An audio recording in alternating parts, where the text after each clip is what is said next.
首先需要明確一個核心前提，呢個世界嘅存在邏輯並非基於宇宙大爆炸後嘅自然演化，而係源於涼宮春日作為超然意識節點嘅認知坍縮效應。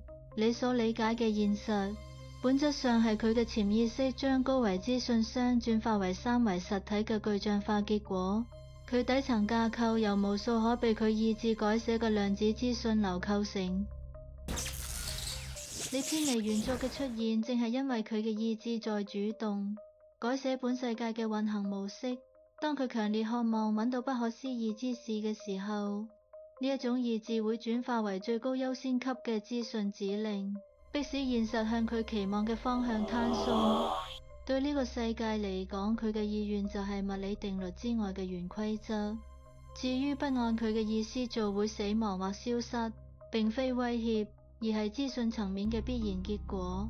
世界嘅資訊循環遵循龐加來回歸理論，所有存在嘅資訊模式終將喺特定週期內回歸初始狀態。但春日能夠打破呢一回歸週期，將違背佢意志嘅存在徹底排除出資訊循環。當一個存在持續與春日嘅核心意志相悖時，就會成為世界規則嘅異常變量。為避免該變量引發時空悖論，擾亂龐加來回歸嘅正常週期，系統會自動啟動資訊清除協議。表現形式可能係突然消失，被所有人遺忘，或是符合呢個世界邏輯嘅意外死亡。咁樣咪就係嗰個原作中漫無止境嘅8月係呢種表現形式嘅其中一種。撲街啦！